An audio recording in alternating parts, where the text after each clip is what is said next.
કે ભાઈ મારી વીટી ખોવાઈ ગઈ. એ કે ક્યાં ખોવાણી? એ કે સામે ઓલો થાંભલો છે ને ત્યાં ખોવાણી. એ કે અહીંયા કેમ ગોતો છે? એ કે અહીં લાઇટનું અંજવાળું છે, ત્યાં અંધારું છે. હા, આપણે શું કરીએ છીએ કે જ્યાં અંજવાળું છે ત્યાં ગોતીએ. એટલે જ્યાં ખોવાણું જો ત્યાં ગોતીએ તો આપણને બધું પાછું મળી જાય છે. કુદરતે તમને તુષંતી છે, રમંતી છે, માધવાનંદ, કૃષ્ણાનંદ, રામાનંદ, પ્રેમાનંદ આવા આનંદ માટે, મોજ માટે, મસ્તી માટે આનંદ કરતા કરતા ભગવાન પાસે જઈ એવું તુષંતી છે, રમંતી છે માનવ જીવન આપ્યું. અને એને બદલે આપણે કડી મળી કચોડીને એવું કરી નાખ્યું કામ, ક્રોધ, મદ, લોભ, સવારથી સાંજ સુધી પૈસાની પાછળ બસ આ સિવાય આપણી પાસે બીજું કોઈ લક્ષ્ય નથી. આપણી પાસે માણસના લક્ષ્ય ક્યાં અત્યારે? એક ખાવાનું અને બીજું પૈસા કમાવાનું. આ સિવાય બીજું કોઈ લક્ષ્ય મને જે વાત કરી તો કોઈને લગ્નની કંકોત્રી આવી રહે થોડાક દૂરથી તો આપણે શું જોઈએ છીએ? લગ્નની કંકોત્રી શું જોઈએ આપણે? પેલા બોલો શું જોઈએ? બોલો જમવાનો ટાઈમ. હા બોલો આગળ બોલો. પેલો ટાઈમ જમવાનો. બરાબર છે. ભાઈ આપણું માનસિક આ થઈ ગયું છે કે ભાઈ એનો જમવાનો સમય શું છે અને સ્થળ કયું છે. લગ્ન બાજુમાં હોય, જમવાનું બાજુમાં હોય તો આપણે ગોળદાદા માથે, વરરાજા માથે, બધા માથે એટલો બધો ભરોસો કે સાચું જ વિધિ કરી સાચું જ પણ આવશે. એટલે આપણે મળવાઈ જતા નહીં.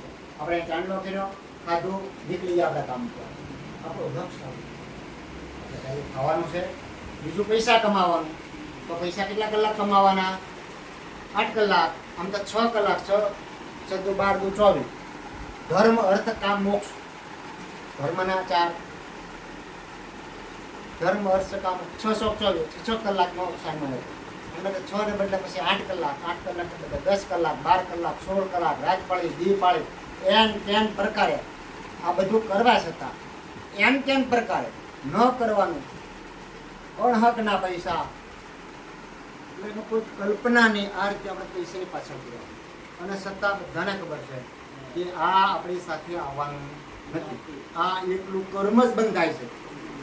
એટલે નારદ મુનિએ વલ્યા લુટારાને કીધું કે વાલભાઈ તું આ જે કરે છે તે તારે ભોગવવું પડશે. તો એ મારે છે ને ભોગવવાનું? હું જે આ બધાને મારી આ બધું રડું છું, ખવડાવું છું તો એ જવાબદારી બધાની ભેગી છે ને.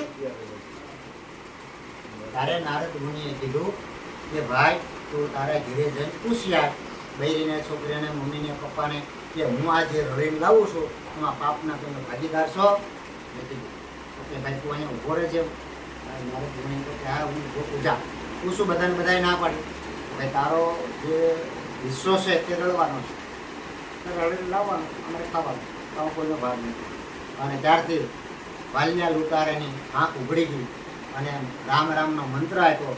રામને એટલે મરામ બોલતો હતો પણ એનો અંતરાત્મા શુદ્ધ થઈ ગયો. એનું લક્ષ્ય પ્રભુ તરફ થઈ ગયું. એટલે મરામ માહિતી પણ ભગવાન એને મળ્યા. અને રામના જન્મ પહેલાં એને વાલ્મીકી રામ. એટલે આપણે હવે વાલિયામાંથી વાલ્મીકી ઋષિ જો બનવું હોય તો અમારી સિસ્ટમનું નામ છે તપ સેવા સુનિધિ. આધ્યાત્મિક છે, પ્રભુ પ્રાપ્તિનો માર્ગ. તો એને માટે બધાની પહેલાં શું કરવું પડશે? સવારથી આપણે ઉઠીએ, જ્યારે ઉઠ્યા પછી